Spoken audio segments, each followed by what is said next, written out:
First pick. Welcome to another episode of On the Clock. On the Clock's presented by our friends at Titan Bat Company. If you're looking for the highest quality handcrafted wood bats in the game, Titan Bats has you covered with premium maple, ash, and birch game bats in 10 different models and colors to fit your swinging style. As you're gearing up for the spring season, Titan Bats is the perfect option for your next wood bat. In addition to game bats ranging from youth baseball to softball to men's baseball, Titan Bats also offers award bats that make the perfect gift to celebrate a teammate, coach, or baseball fan in your life. Check them out at titanbats.com and use the code JB15 for 15% off your order.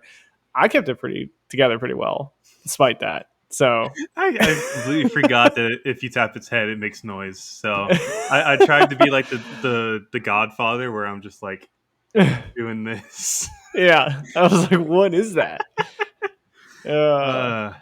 It is Monday, July 21st. We are on our second podcast in like 3 days because we are recapping every team's draft class.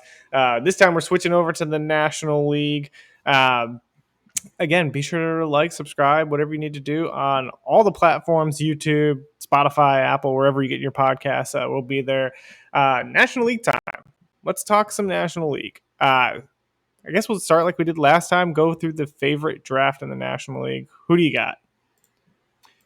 Man, I think my favorite, probably the Nationals on paper. We talk about, all the chaos that happened on 1-1 and how, just from the sounds of it sounded like, there's obviously three Boris clients there at the top with Holiday, Cade, and Ava.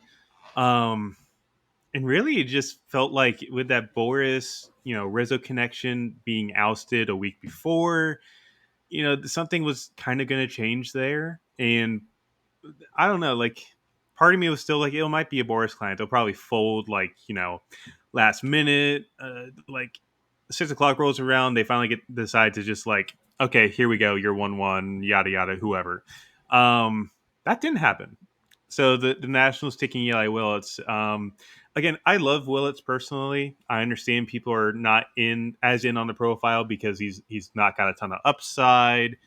But at the same time, it's like it's a viable defender at shortstop. He can play center field in a pinch. He's a good runner. Yeah. He's got great hit tools from both sides of the plate.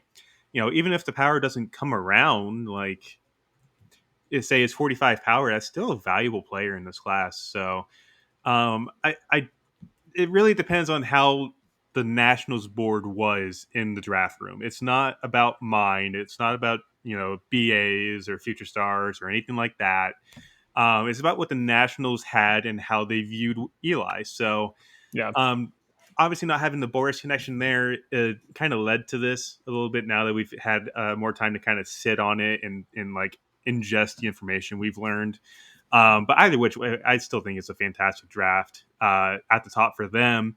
Get Ethan Petrie at pick 49. Landon Harmon's going to be probably an overslot guy in the third round. Miguel Stemes getting $2 million. Coy James is big upside for a guy that, pretty aggressive, but the power uptick this year. He got drafted as a shortstop, but then they took a few interesting senior signs to round out the top 10 rounds with Boston Smith, Riley Maddox, Wyatt Hensler, Hunter Hines, Jake Maroknek, who went from Butler to Texas, and then Julian Tongini from Arizona is an interesting guy as well.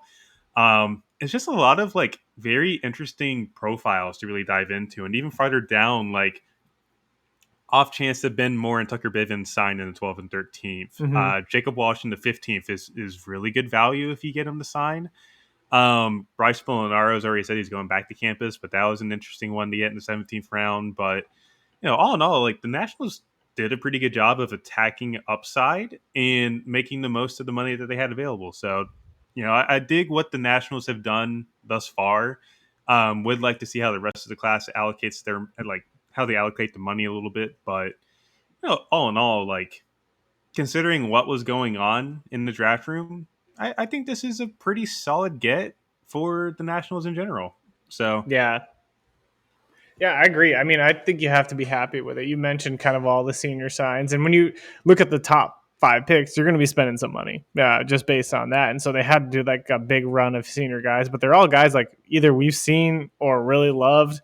Like even Molinaro, he's not signing, but like that was an intriguing pick. Yeah, even though he's heading back to Penn State, you kind of take that risk. It's fine. He's a junior. He's going to go play his senior year at Penn State. Um, just an intriguing group of guys. And Jacob Walsh, I remember I saw him against Maryland. Big time power, a little bit, a lot of some swing and miss there to the game, but just kind of a fun profile. I went with the Cincinnati Reds. That was my favorite draft. Did I go with the Cincinnati Reds? Yeah, I couldn't remember which one I put as favorite and best there for a second. But they went and take Steele Hall, which I think a lot of the smoke we were hearing prior to the draft was that the Rays were all in on Steele Hall. They take him with a ninth pick overall, just a really, really toolsy kid. Defensively, kid who's going to easily stick at shortstop. He's added some strength at the offensive side of the ball as well. But the hit tools is really, really good as well. Then they took our guy, Aaron Watson, who we had on the podcast twice. Just a 80 grade makeup on this kid, and some of the most interesting stuff as kind of a prep righty.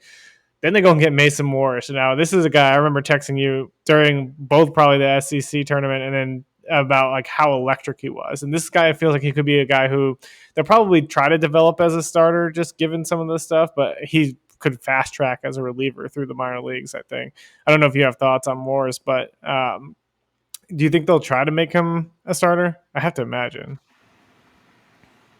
TBD on Yeah. that one, honestly. Like, I just feel like that's the kind of profile. It's a lot of effort into that delivery too, There's a which is ton. definitely going to hamper it a little bit. You know, slider's a big selling piece there as well, but up to 98, like you had mentioned. So I think he's probably a late inning reliever. Yeah. But like you mentioned it, I put in the superlatives piece. You did in fact text me that this is electric. Yeah. I left that in parentheses. It's just like hey, editor Tyler here. He did text me this. Yeah, I mean it's just a fun profile.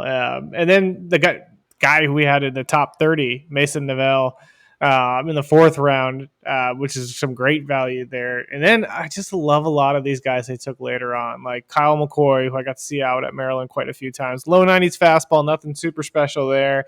But just a really, really good slider. Gets a ton of swing and miss on that pitch, and just 6'6", 205, just a big, long, lanky lefty. You can kind of somewhat dream on. He's a little bit older now at this point, being a fourth year junior, but just a fun profile. Then we got our guy Kian Vu. Can't make sure ASU enjoyer knows that we talked about Kian Vu on this podcast. Just another fun profile. The guy who's just kind of produced at every year for the Arizona State Sun Devils. And they got guys like Ty Doucette, Brady Atham. I just really, really like this class. We should also probably mention this too, but Kian Vu is the reason why this is Jared's favorite class. We need to put that out there. Yeah, This we'll make it a quote card. Wherever Kian Vu would have went, it's Jared's favorite draft. There's no ifs, ands, or buts about it. Yeah. Kian Vu for president. That's who I'm voting for in 2028. So I'll co-sign on that. I'll vote. We'll get you 2 votes there, Kian. Kian follows the follows the Instagram account too. So we're gonna have some kind of Kian Vu quote card going on, and it'll be like Kian Vu for president or something. And no one will have any idea what it means except for us and ASU enjoy, or the people who are in the Discord. Out of context on the clock. Yep. Let's move into best drafts. Who do you think had the best draft? No, it's Milwaukee. It really is. Like, yeah, Milwaukee does. This is kind of like their own market inefficiency is what JD kind of put it, where they just really know how to like buy some of these guys down to like the 11th round, 12th round to kind of allocate money. And even at the top, like Andrew Fisher in the first round, that's just a great fit for the Brewers. This is a guy that could be a little bit better than what Blake Burke is. I think Fisher's batted ball data is underrated, and I think his approach is pristine. He loves to lift the baseball. You know, I think overall, like, it's a very good profile. And he got drafted as a third baseman. I'd say there's an outside chance he could stick there. Brady Ebel kind of fits the Eric Batanti kind of guy that they got a couple years ago. JD Thompson's a pretty darn good southpaw. Get Frank Carone in the supplemental second from that pick that they got from losing Chris Lavonis last year. Jacob Morrison, Josh Flores, Sean Episcope, Daniel Dickinson in the 6th round. Josiah Ragsdale is actually a pretty underrated guy that I hate to say it, I kick myself about a little bit because very interesting tool set. Yeah. But then it's what they did in 11, 12, and 13. If they pull this off, this is genuinely a miracle. And they've done it before. They got, again, Eric Patonti and Cooper Pratt in the same draft not too long ago. But CJ Hughes, Cooper Underwood, Gavin Lauridsen. Mm. That trio of arms there is, or sorry, 2 arms and a shortstop. I valued all 3 of those guys very heavily on the top 315. I thought Underwood was one of the best southpaws on the prep side in this class. To get him in the 12th round is ridiculous. And if you get all 3 of those guys assigned, that in and of itself is a massive win for the Brewers. I Yeah. don't think there's anybody that would argue that whatsoever. Um, and like it's just again, this is something they do every single year. It's fantastic how they operate. This is how they continue to win every single year. They know how to develop. Um, so yeah, this is like really really dig this Brewers class. I think it's not far and away the best class in the NL side, but it's pretty darn close, if Yeah. not the top. So I'm going to It go with them. it's a full blend of high upside prep and really, really good college performers. Mm-hmm. Like that's what I really like about it. It's got like safe floor guys with like Morrison and Dickinson and Fisher, and then they got the prep guys that they just kind of pegged like Brady Ebel and a few others. So like that's what's really fun to me about this class. It's just like they did just such a great job of just kind of blending it all together. Mm-hmm. 100% agree with that. I'm going to pick the Pittsburgh Pirates, mainly because I think the Brewers still had the best draft, but I wanted to be different here. I love the top with landing Seth Hernandez with the 6th overall pick. I think we talked about how he could have potentially have been a 1-1 candidate at one point. We thought that the Mariners would be interested, but the Mariners got Cade Anderson falling into their lap. It's just like a really, really fun profile. We've talked about the risk of right-handed prep arms. I think you had that clip that we posted on Instagram, kind of talking about like if you're going to get a prep arm, you're going to take Seth Hernandez, right? Like comparison of to like guys like Jackson Jobe who've been successful. Like he has some of the really, really good stuff for a prep righty that you don't see. Then they took Angel Cervantes, who doesn't have the same quality stuff, but there's a pretty safe floor or more safer floor there compared to most prep righties. Just some really good stuff. Lives in the strike zone. So you have to like that. I love the pick of Murph Gray. I think this is a guy who just kind of got overlooked a little bit, just being on the West Coast, playing for Fresno State. Again, 80 grade human being, but kind of a big presence at 6'4", 230 at the hot corner. Then they get guys like Eastern Carmichael, and I know you talked about Gustavo Melendez and how good of a prep he could be as well. And Connor got to see him out at the MLB Draft combine. And then I love like Adonis Guzman, getting him, the guy that I think everybody kind of just overlooked all year. The bat took enormous strides this year, and he's always been a pretty good defender behind the plate. Then they take some big time power in a guy like Jared Jones in the 9th round as well. And then Eddie King Jr., another guy, like a senior sign who just absolutely mashes the baseball. What you had them at that one exit view in the ACC tournament that was like 116, 117, just stupid stuff. So I really like this Pirates class. I think they did a really, really good job this year. I think if you're a Pirates fan, you're going to be happy with it. Yeah, absolutely. And like looking at a couple other picks too, like Jack Anker, another Fresno State guy who just throws the kitchen sink at you. Brent Iredale, our long-haired Aussie over here with quite a bit of power as well. Josh State's a good table setter. Dylan Palmer is another table setter. Cameron Keyshock has one of the better sinkers in this class. And there's some upside too, like Connor Hamilton, McLean Moody. You get those guys assigned. I think that's a good get, but they're both going to be pretty tough. So yeah, like overall, this is a pretty solid overall class. I certainly dig it. There's some intriguing parts to it. Maybe a bit inconsistent on some of the profiles to go after, but Murph Gray also in the competitive balance B round. We've talked about it before. Always a slow start, but he gets hot at the right time, and that's exactly what happened this year too. So shout out to Murph Gray for being that guy. You know, vibey as hell is probably the best way I could describe it after talking to him on the interview. Friend of the pod, check out that interview if you're a Pirates fan because it's awesome. Moving on, we're going to do some draft grades. So we are going to grade every team, NL East, NL Central, NL West. We're going to we started with the AL East last time. Why don't we go NL West? We switch it up this time. Go NL West up to the East. Let's start with the Arizona Diamondbacks. Give me your favorite pick, your favorite second day pick, and then a grade for the D-backs. I would say favorite day one pick. Yeah, I'm gonna say it. Patrick Forbes. Um, I that agree. he just came on so well at the end of the year. It really helped that Louisville team go to the College World Series. The fastball is one of the best in the entire country. I don't think there's any way you can dice that up any differently. Got some work to do with the secondaries, but I've said it before. I'll say it again. Learning how to spin the baseball and improve breaking balls nowadays is a lot easier than it was 10 years ago. And I think that's exactly what could happen here with Forbes. Also, shout out to Case and Cunningham for this is exactly what they look for. Some of these smaller guys to know how to develop Yeah. them very well. It's like Caldwell a year ago, just saying. But like favorite day two pick, probably have to go Sawyer Hawks, Vanderbilt. I like that. Was talking to Ariel Gerson earlier today. And the biggest thing I learned from talking to her was obviously 2024 was not the greatest year for Sawyer. Coming from Air Force, going to Vandy, really struggling as a reliever. This year they definitely had the depth on the starting side for sure, to where Sawyer just never really got a starting gig full time. However, I think Sawyer is going to be a starter long term. Been up to 96, 97 with a cut right fastball. It's a good breaking ball. The changeups flash pretty well this year too.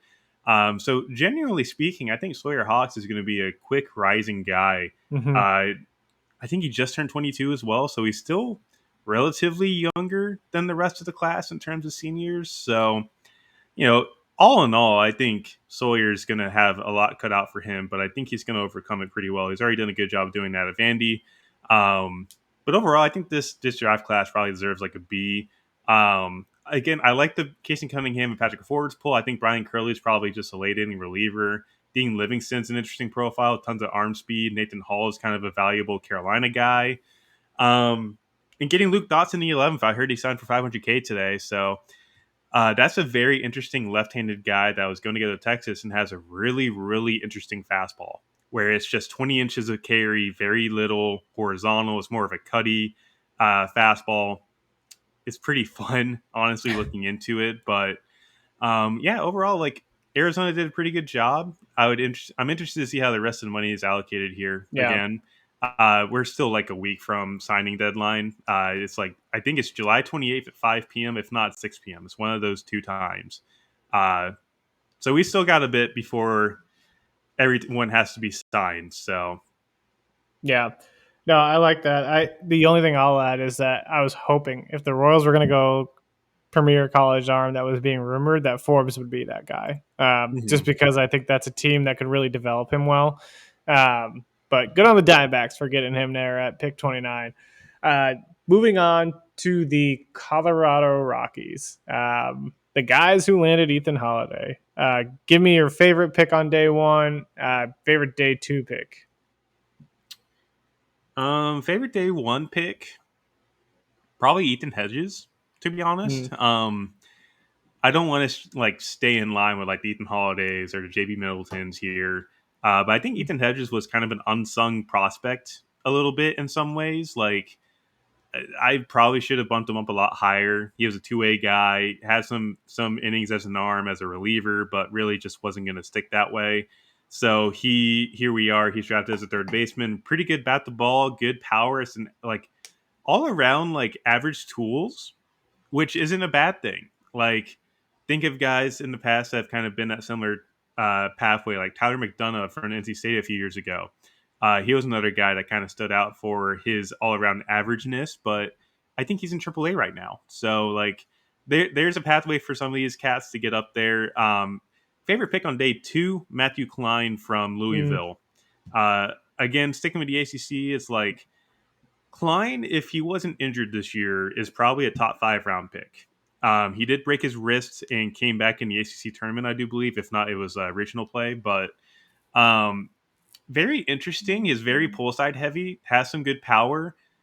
He can stick behind the plate, honestly, and it's a really well rounded bat. I think he does a very good job of staying in the zone, doesn't chase a ton.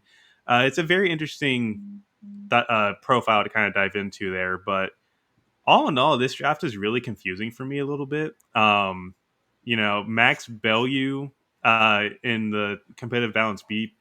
I wasn't the biggest Bellew fan. Never Yeah. was. I understand. Yes, he went yard in front of us a couple times at Shriners, but he had the hamate injury, came back, and just wasn't really the same. Really struggled to get bat the ball sometimes. It's really aggressive. There are really big whiff concerns for me. Um, so I'd like to see that cleaned up a little bit. It was very interesting. I had him in like the hundreds, 110s, I think.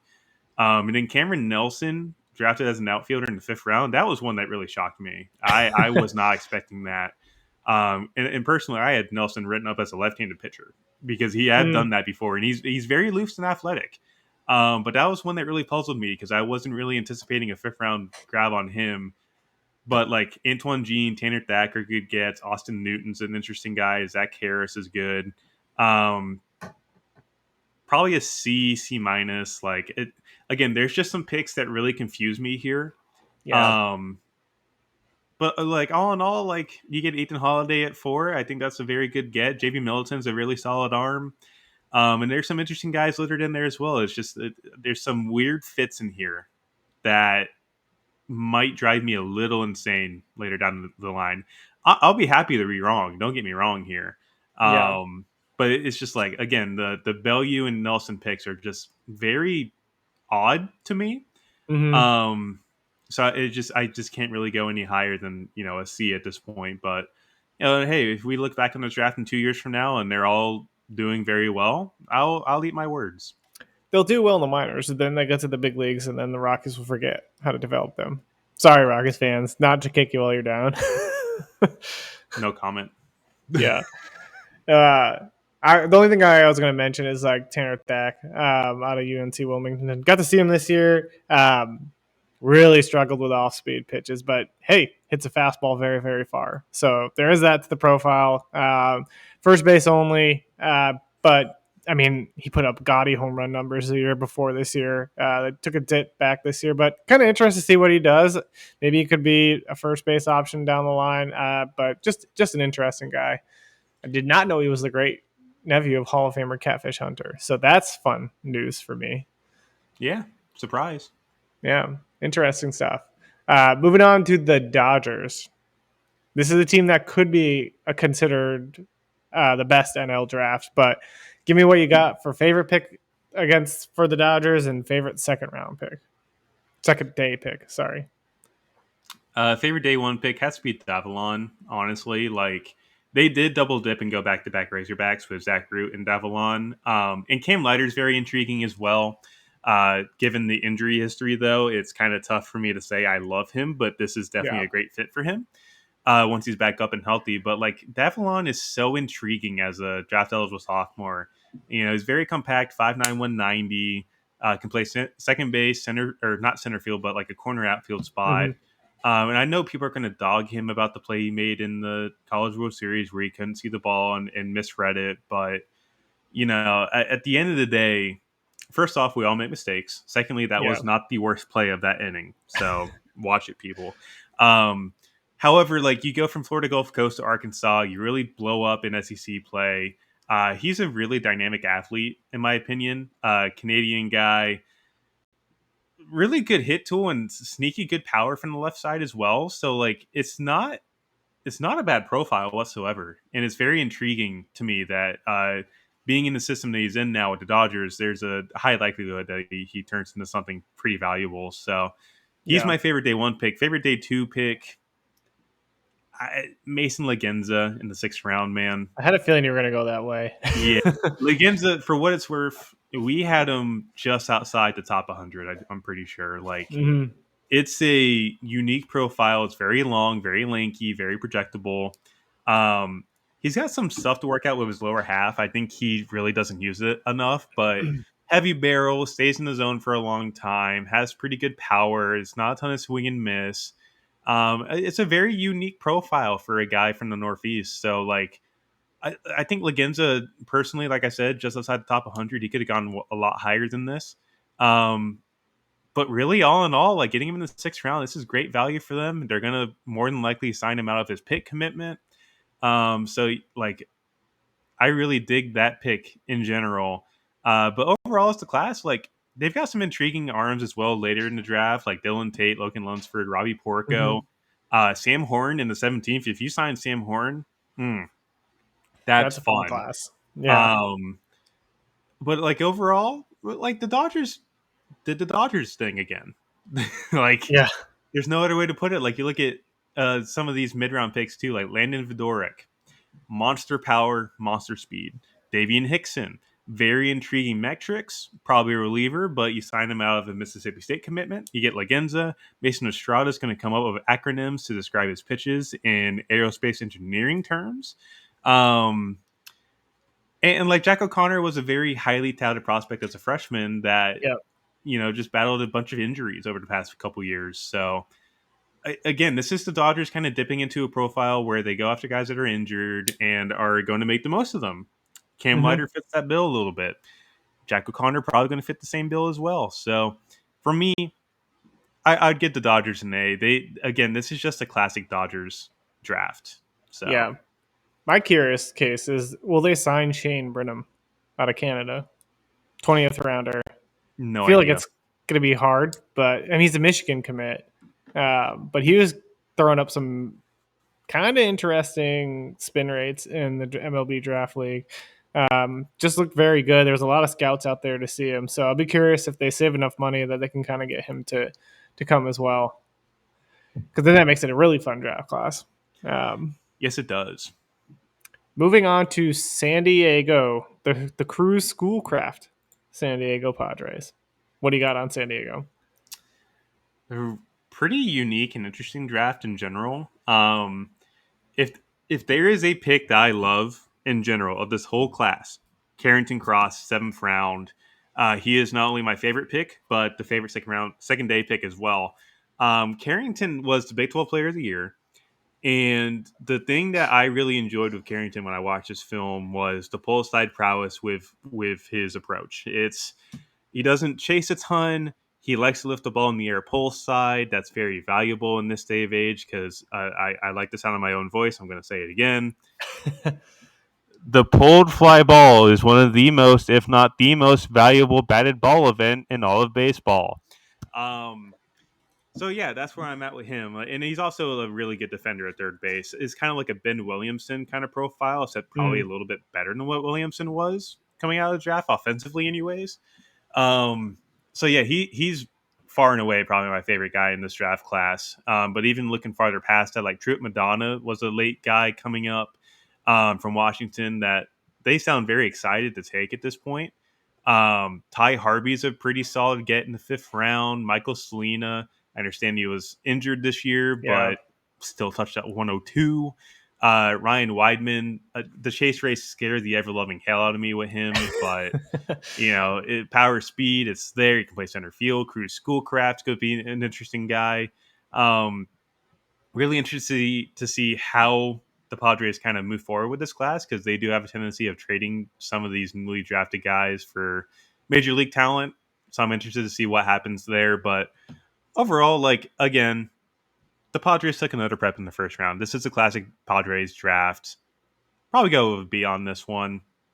Uh, there's some intriguing guys here. I know they were very limited on bonus pool. I think it was like the 3rd lowest in the entire league, and Hmm. they did good for what they had. So I'll go B on this one. Yeah. I was going to just mention Cardell Thibodeau. Swack, absolutely mashed. 439, 5, 44, 8, 47 slash with a 1391 OPS, 13 doubles, 5 triples, 18 home runs, and 71 RBIs. Is that good? Is that good? That's hashtag very good. Hashtag. I thought so. Shout uh, out to Cardell, by the way. Little undersized, 5'8", 175, but just a fun player, man. Cool guy. Excited to see what he can do with the Padres. Yeah. Also, shout out to all the SWAC players personally Yes. because you Yep. guys deserve more love. There's some talent. A lot of athleticism in that league, man. Oh It's yeah. it was some fun baseball to watch when I was down there.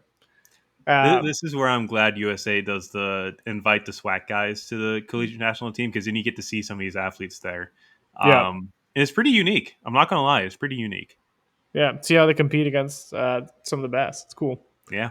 Uh, Last NL West team, we got the San Francisco Giants. Give me that favorite player of the Giants draft. Um, for just overall and day two, I'm gonna blend them here again. Lorenzo Miola from Hmm. Stetson. They actually went two Stetson guys here. Isaiah Barkett was the other guy, and he was actually a former NC State kid. Uh, Ended up going to Stetson, and here we are. He's a 10th rounder with his teammate, but I'm going to focus on Miola here primarily. And Miola is one of, if not the best defenders at shortstop in this class. It's very fluid, very dynamic, has a ton of range and bounce at shortstop, good arm across the field, good internal clock. There's not enough superlatives to describe his shortstop defense as good as it is. Mm-hmm. So he's very unique. And he also has some sneaky pop. He's pretty wiry at 5'11", 172. But he's got feel to hit. There's some power there. It'll surprise some guys. But looking at some of the other guys here, they got a lot of wiry athletes. Like Trevor Cohen, very, very wiry. Reed Worley, extremely wiry. There's some interesting guys here. And like Damian Bravo in the 15th, if you sign Damian Bravo, I think that's a pretty good get in general, because he's one of the more undervalued Big 12.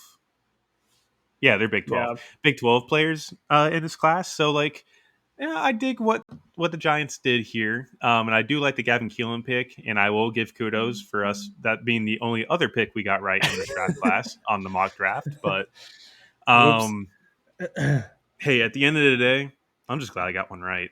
Uh, the board itself is more important to me than the mock draft. I'm going to put that out there right now. Yeah, Um, as it should. Yep. Which, by the way, 76.2% of the draftees on the top 315 were drafted. So pat ourselves on the back a pretty, little bit. pretty good. That was a good thing to kind of look for. But overall, like, I would say a B for the Giants. Like, Mm-hmm. they did well to get the talent that they did with the limited amount of money that they have. I think Kylan is a very good pick in the first round, and there's some interesting guys down the board as well. I think another guy to mention, Cameron Maldonado in the 7th round, and Ben Bybee in the 8th round. So yeah, those are other interesting guys in this draft class. But overall, we'll give it a B. I like it. Also, Giants confirmed subscribers to the Northeast Draft Guide based on their draft class. Yes, absolutely, which is good because Rekka does a fantastic job. And Yeah. I've said it before, I'm going to keep saying it, and I'm going to keep beating the drum for this guy to get a job in the big league somewhere. Seriously, Four, Rekka. three Northeastern guys and one Rutgers. Rutgers Insane. is Northeast. No, I'm Oh, saying never mind. Northeastern. Yeah, yeah, yeah. My bad. Yeah, Northeastern, but the school. I thought you said Northeast guys and then Rutgers, and I was like, what? Rutgers is No, Northeast. we're close.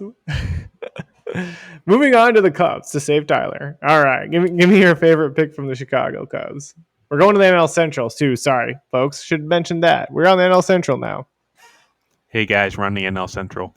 Um, Favorite day one pick, Dominic Reed out of Abilene Christian. This is a guy that Mm, was very much undervalued by myriad of public outlets. I think Pipeline had him beyond 200.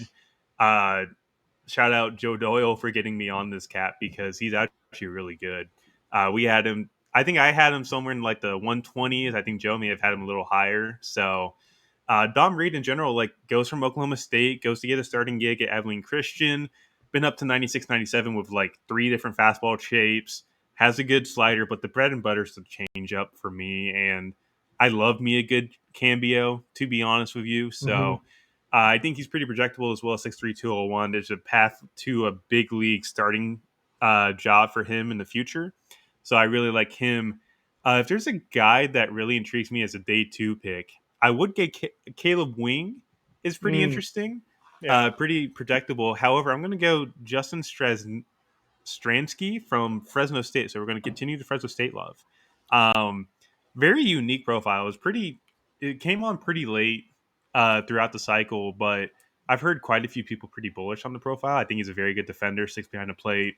And there's some offensive upside to tap into there. So overall, like, I dig what the Cubs did. They found some upside in a few guys. Uh, and, Ethan Conrad was an interesting first round pick. Kane Hmm. Kepley was kind of an interesting guy as well.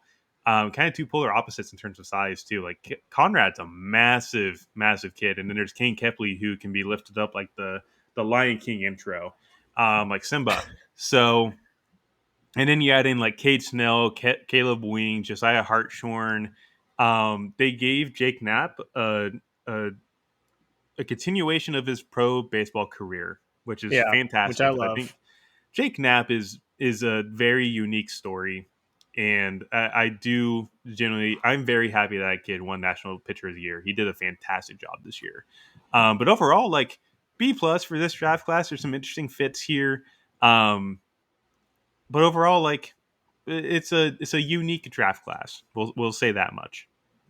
Yeah, I love it.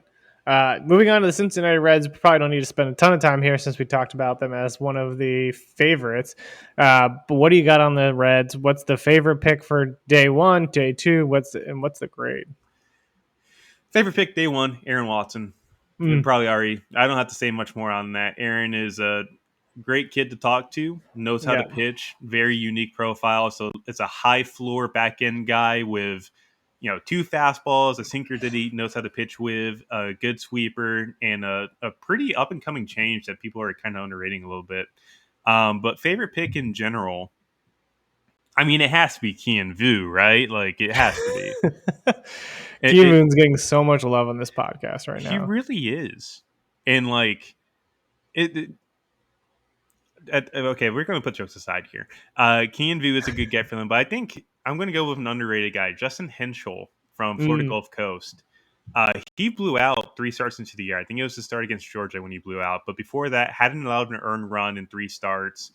Um, Very wiry, very unique. He's been up to 96, 97, has a good breaking ball and a good changeup, has some downhill playing to him. But he was a guy that if he stayed healthy the whole year, I think he's a top 150 pick personally, maybe even better than that.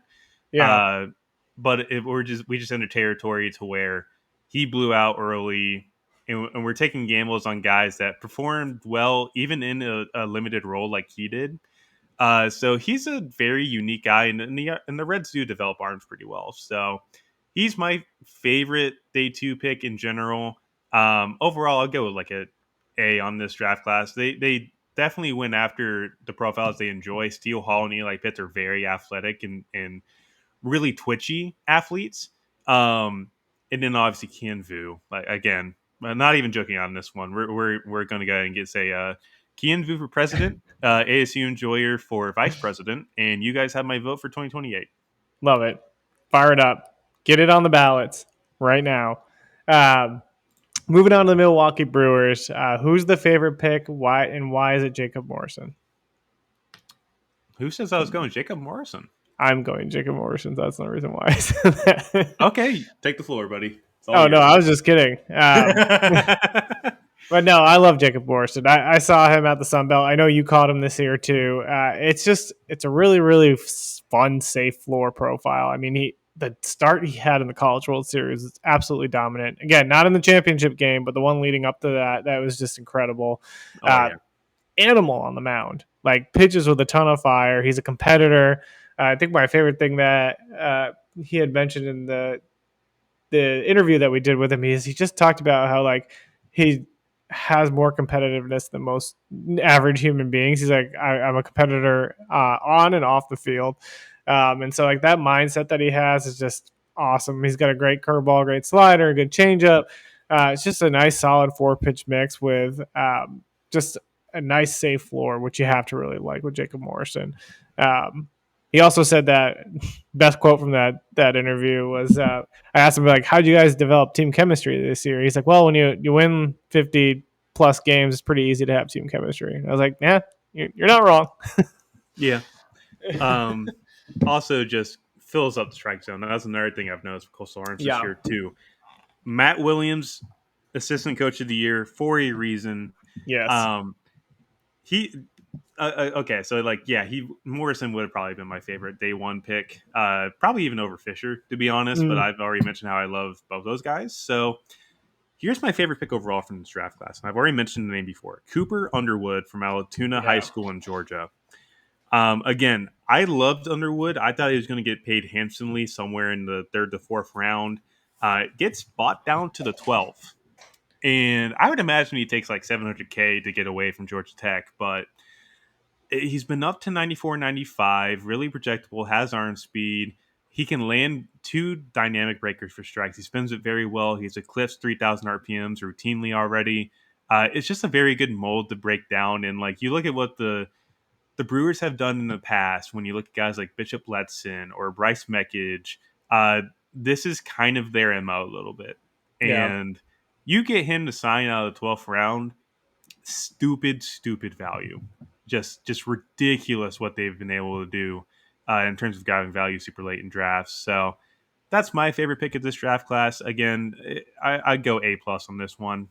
They just, again, the Brewers know how to draft. They strategize very well, Hmm. and this is just another case of we let them get away with it again. We really Yeah. did. It's just insane what they do every year, and I love it. Moving on, again, we've already talked about the Pirates, but give me your favorite pick of the Pittsburgh Pirates and a grade. Favorite pick overall. I know I've mentioned Seth Hernandez. Great fit, by the way. I Hmm. think this is definitely one of the better up and coming pitching devs in the entire league. They've already shown it with like Paul Skeens, Bubba Chandler. Thomas Harrington's been interesting as well, intriguingly enough. However, I'm going to go Gustavo Melendez. This was a guy that I was texted Sunday morning could have been a top 50 pick. And albeit, he goes to the fourth round, but it's very twitchy. It's a table setting profile. He's short, gets out of his Wake Forest commitment with Yeah. this pick. But, it's a lot of Twitch in a powder keg profile, essentially. Like this is cannon powder just waiting to be ignited at the plate, and he really the barrel explodes through the zone. It's a lot of bat speed, quick hands. Not going to be a ton of power, but this is a guy that's going to stick at shortstop and do pretty well. So I love Gustavo Melendez. If there's a second place guy to kind of throw in there, Adonis Guzman, who I'm going to kick myself for not putting him on the top 315. I don't know what the hell I was doing there, but you know, overall, Pirates did a great job. I'm going to go A on this one. I just think I really like the upside you get at the top with the first two pitchers. Yeah. And then you get, admittedly, 4 to 5 solid guys even after that, and you buy Jared Jones down to the ninth round. Hmm. Pretty good, if you ask me. And then you get a nice senior sign in Eddie King Jr. I love it. I dig it. Let's move on to St. Louis. The new owners, or not owners, I guess. New, I guess they are kind of owners of Liam Doyle. Give me your favorite pick on day one for the St. Louis Cardinals. So I'm coming down between Ryan Mitchell and Jack Gurevich. Mm, And I think I'm going to go Gurevich just to give the West Coast some praise here. I dig Gurevich it. was, yeah, he's a very interesting profile. Probably first base limited only. But when I tell you some of the best batted ball data in the country, I do mean that as such. It's very unique what he's been able to do. It's a lot of high contact rates. I would argue that it can get a bit handsy, but it's a lot of loud Hmm. contact. It's like an Alec Burleson profile a little bit. Maybe that's a Hmm. far fetched thing to say, but like, I don't know. It kind of reminds me of such. Absolutely loves crushing fastballs, and that's again scouting pillar for me. If you can handle fastballs as a hitter and you can miss bats with your fastball as a pitcher, Hmm. double thumbs up from me. Um, and I think Gurevich could probably get some versatility in there too. Probably some third base stuff as well. I know I mentioned before he's probably landlocked at first base. Give him a chance to kind of prove that he isn't that to start. But at some point, if he is just landlocked, like you're fine with that. The bat I think he's going to play. Favorite pick on day two. I like a lot of these guys. Yeah, they did a good job of with selecting some guys here. Um, there are some interesting relief profiles in here, like Caden uh, Etchman. Caden Eckerman, Anthony Watts, Ethan Young's another interesting guy too. Ty Van Mm, Dyke. But I think I'm gonna go Ethan Young on the favorite day two pick. Like this was the guy that had some helium late, up to 98 with like it's a fastball shape. It's like a sinker with with some play, but it's not going to be the bat messer. It sets up his breaking balls very well, though. The slider is dynamic in the upper 80s, has a good curveball, good changeup. He might be expanding spin at the next level, but he throws hard. Guys really did value him quite a bit at ECU this year. So yeah, overall, like this is a decent draft class. I go B plus on it personally, maybe an A minus, depending on how we look back on this class in a couple years. I dig it. But overall, this is good. I do like what the Cardinals did here. Even if I will continue my Liam Doyle might not be a starter train moving forward, but that's a different conversation for another day. Yeah, Cardinals need to win here, so good for them. Yeah. It's been a rough few years here for St. Louis. So nice draft, guys. Moving on to the last division, we have the NL East. We are going to start with the. Sorry, I'm doing a little timestamp here, trying to track timestamps for you guys so you can find out where you can get all this stuff. Start with the Atlanta Braves. 46-27, 46-28, 46-29. There you Thanks, go. Tyler. Appreciate You're it. welcome. Start with the Atlanta Braves and your boy Briggs McKenzie and why he's your favorite player in this draft. I like that you read my mind immediately on that one because Yeah, you that knew one was exactly where easy. I was going. Um, again, I'm going to preface this by saying I think the Braves did a good job with some of the talent at the top. You get Tate Saltestein at a pretty substantial haircut. Alex Odis in the second round is pretty good. And I'll include a Lodis bit here at the end of this just to put my opinions out there on that one. But, Brace McKenzie, talking to some of the Braves guys locally here, first start of the year touches 96. It's very easy, very flexible, very athletic delivery. Arm speed, pitchability, good breaking ball. That's really just a hammer at times. Good feel for a changeup. He can cut the fastball. He can run it later in outings. It's a kid that knows how to pitch. And Mhm. there's a reason why they opened the wallet for this kid because they feel like he is going to be uh, amongst the next batch of like good arms to come out of this system. So this is just what the Braves do in general. So again, you pretty much nailed it. Like this is my favorite pick of the draft. This is my favorite day two pick, favorite day one pick. Like yeah, like that's The just Briggs draft. pretty much. But like looking at what else they got, Cody Miller's a good get in third round. He was an interesting cat down the stretch. But I do want to talk Alex Odis here for a second because I've seen some Mm, people talk about how he wasn't, a first rounder or anything. And I think the easiest way to kind of interpret this, having spoken to some people in the industry and putting my opinion out here as well on the kid, um, I think Lodis is definitely a very good college hitter. There's no ifs, ands, or buts about it. Projecting the approach moving forward was the biggest thing for me in terms of evaluating him. And I know a lot of other scouts had the same situation with him where, you look at it, he's very aggressive, is a swing rate over 50%. He chases at the 36% clip. And there's some swing and miss issues to go into that as well. So my biggest thing was, this is a fine approach for college. Once you get to high A or double A, how often are you going to be 0-2 because you're hacking at everything, yeah. trying to, pull everything and lift it in the air like you did in college this year? That's the biggest thing. He's like an outlier per se. And like Wahio Loy kind of fits this as well, where Mm, it's good a comp. it's a really aggressive power over hit guy that you expect from a corner infielder like a third baseman. But those two are outliers because they're true shortstops. In the way that had interpreted talking to a few people is they don't necessarily chase those kind of outliers in general because they're so volatile. Yeah. Um, so I just wanted to put that out there for why Lodius is a second rounder and not like a top 15 pick in an admittedly weak draft class. And it's mainly because we just don't know how to project that kind of approach at the next level and how it's going to succeed. And it's nothing against Alex. I feel like out of the three finalists for the Golden Spikes, he probably should have won it personally, but I might be Yeah. biased saying that as an ACC guy. However, like moving forward, just how do you project that kind of approach at the next level? Um, It's it's not very easy. Yeah, it's really not easy. Um, so yeah, again, I'm not going to name names here. If you happen to watch this and think I'm calling you out, trust me, I'm not. I'm just trying to put my opinion out there on Lodis. Because again, I think he's a very fine college player, but it's very hard to project on what he could be at the next level with that kind of approach. If it doesn't change by the time he gets to Double A, it might be very tough for that to be anything better than like a 4-hit tool. But it's 50-55 power from the right side.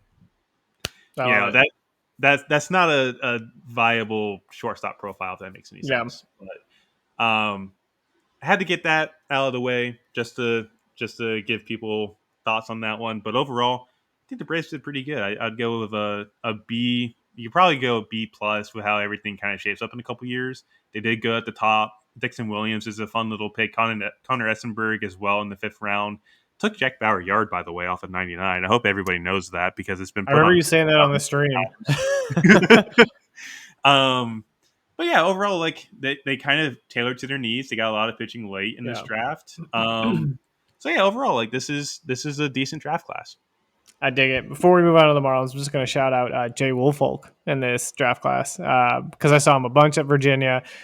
It's a low 90s fastball, could get it up to like 94, 95 if he needed to. Was a guy who was in the bullpen that was like upper 90s at one point, like mid to upper 90s. So just an awesome kid. That's the only reason I'm shouting him out. And he's just kind of a absolute gamer, competitor on the mound. Came back for his senior year. Just a nice senior sign. You take him in the 12th round, save a ton of money, see what he can do. Maybe he can eat out of the bullpen. So good on the Braves. Like Jay Woolfolk a lot. Moving on to Miami. I kind of like this class too. I'm just looking through the top to bottom. I don't hate it. What do you got on the Miami Marlins? College heavy, which Yes, which very is kind of college like heavy. it's like a change from what they usually do because like Frankie and what's the GM's name? I can't. Peter Yeah, yes. Index Peter Bendix. That's who it Index. is. Yeah, I was gonna Uh, say index, and I'm like, it's not an index card, but I know it um, rhymes with index.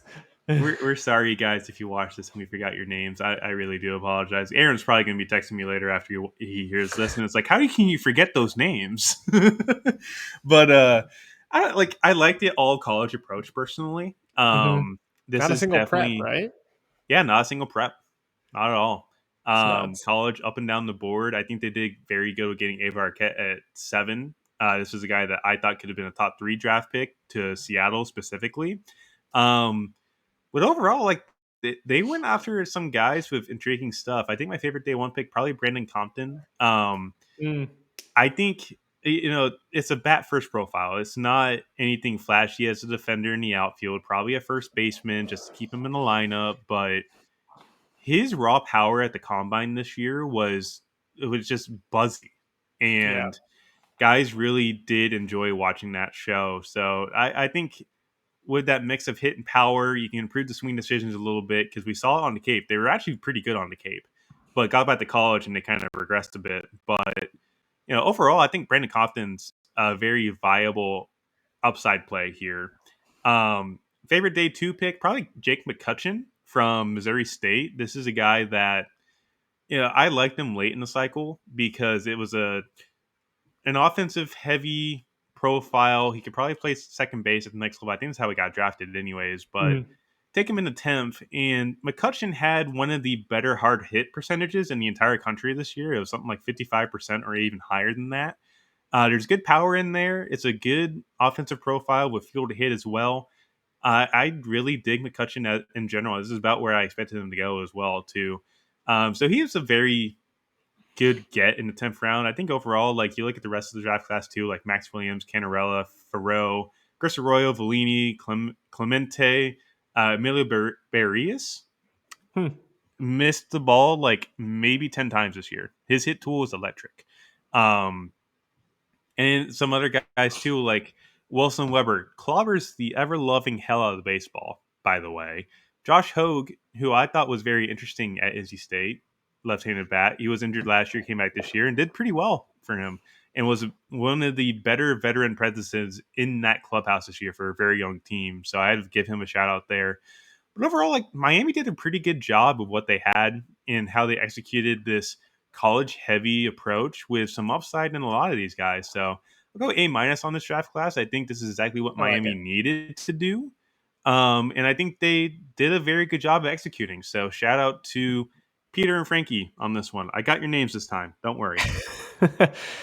We are not. We know all front office members' names. Confirmed. I tried to. I tried to. Yeah, It's been we a try our long, best.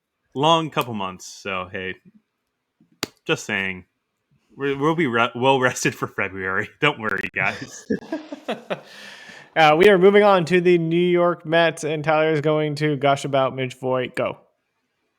Yes, Mitch Voigt, best pick in this draft class in general. I had said it multiple times, and I'm going to say it some more. Mitch Voigt really just turned a corner this year. Uh, and he was unique because he was a two-way guy last year. He was pitching, had a giant K rate as a hitter. Wasn't really striking out guys on the mound either. But then he had off-season arm surgery, ditched the mound. Comes out, he cuts his K rate in half. I think he ended up at like 13%, and he was walking twice as much from 24 to 25. He was lifting the ball more. He was putting more intent and more power into the swing as well. So overall, like Mitch Voigt just really became this like very helium rich profile coming into the latter half of the season. And the more like studied the profile, the more I was really in love with it. And I was sitting Hmm. here, it's like if some of these teams play strategy, he's a first rounder. And we pumped him up into the 50s for a reason. And here we are. He's the first round pick for the Mets. So Yeah. have to give the Mets some praise here for I would imagine listening to the podcast throughout the week and hearing me gush about Mitch Voigt repeatedly. So if you guys want to Uh, send some pleasantries, just let me know, please. yeah. If I helped out with this first round pick, just let me know. But overall, like the Mets did good with what they had. They definitely targeted some guys that kind of fit how they develop. Peyton Prescott, Nathan Hall, Cam Tilley, Camden Lohman, who got 800K out of Missouri. Anthony Frobos is an interesting two-way guy that, again, gonna plug him here. Brian Recca was very much involved on. Shout out Recca. Hmm. Wyatt Vincent was actually the guy I didn't expect from Nick's high school in Missouri to go, but very unique profile. He's a great athlete. And then Peter Cusseau and Antonio Jimenez in the third and fourth rounds. Cusseau can spin the ever loving hell out of the ball. Jimenez really thrived at UCF this year with a heavy pull side presence. So I like what the Mets did overall in terms of Yeah. what they kind of had available. They lost 10 spots because of the luxury tax. They didn't have a big pool, but I think they got a good crop of guys in general that kind of fit what they look for, and they develop well. So I'll go like a B plus on this draft for the Mets, doing what they could with what they had limitedly available to them. So shout out to the Mets for doing a pretty good job considering the circumstances here. I dig it. Now we're moving on to the Philadelphia Phillies. We got two teams left. I'm going through this draft cast. I kind of dig it. I don't hate it. I love it. What do you got on the Phillies? Um, favorite pick overall, favorite pick of the second day, Matthew Fisher in the seventh round. Like, I knew that was going to happen.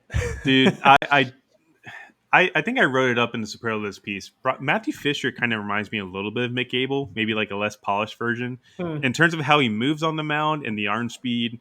It's really dynamic, and this is a guy that I thought was going to be a comp round pick because we heard some smoke that he could have gone up there, and now he's a seventh rounder. And even before that, like the Phillies get Gage Wood at 26, Kate Overmuller, Cody Balker, Sean Youngerman, Gabe Craig, James Talon. That's a solid group of Yeah. pitchers right there. Um, but Matthew Fisher is probably the cream of the crop there. Depending on who you ask, maybe Gage Wood's a better guy, but there's obviously some stuff to kind of work on there. There's an injury history. Fisher is more clean. Sean Youngerman has a great fastball as well. Got to give a shout out to him. He did a very good job this year, especially when we saw him at Shriners.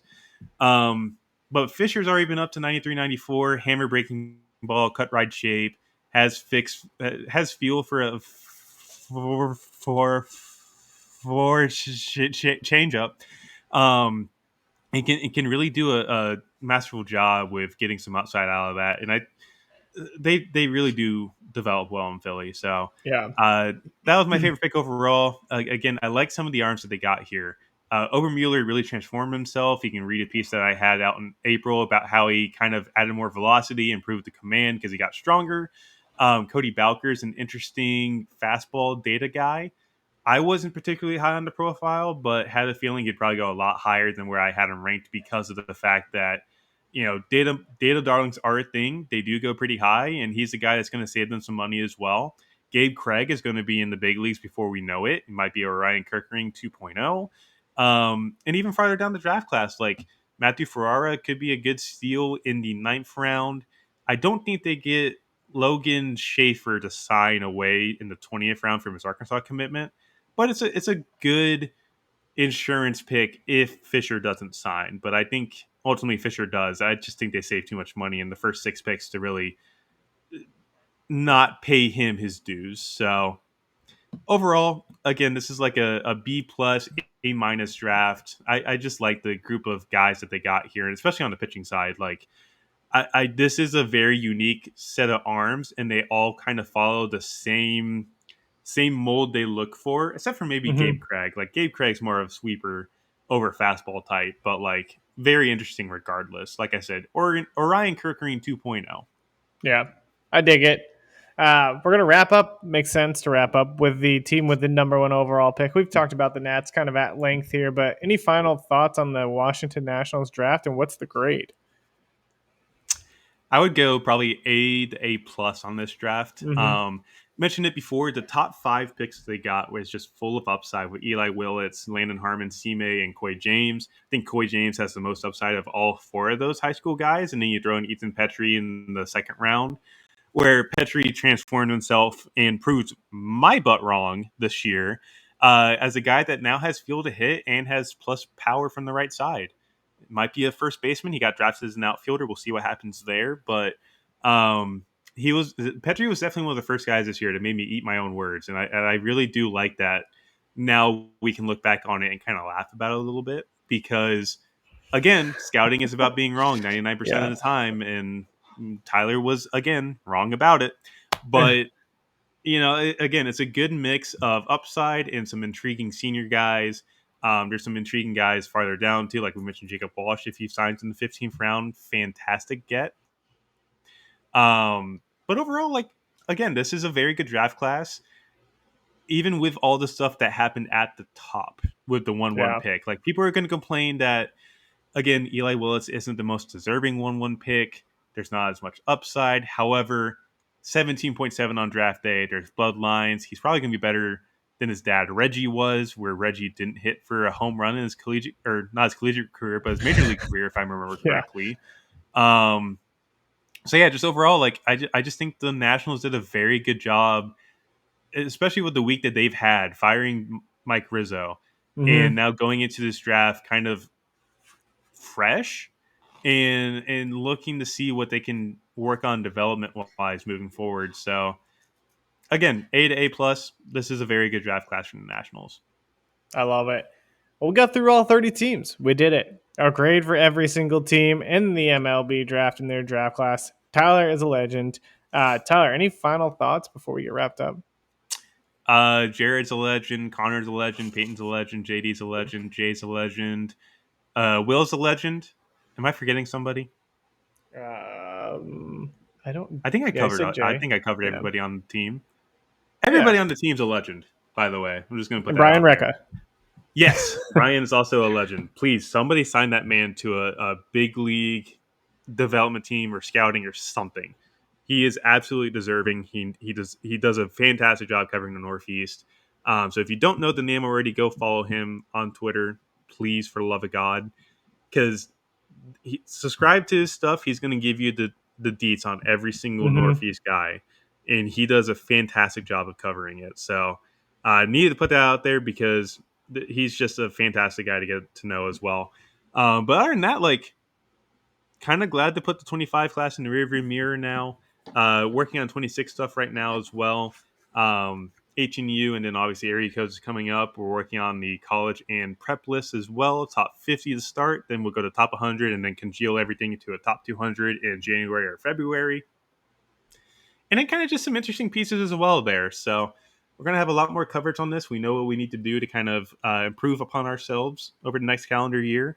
But again, I think I said on the last podcast, but thank you again for everybody tuning in, enjoying the content that we've been doing this year. It's been a fantastic ride through half a cycle with Just Baseball. I'm excited for a full cycle with them. It's going to be Yeah. fantastic to watch everything evolve. So stay tuned for some fun stuff.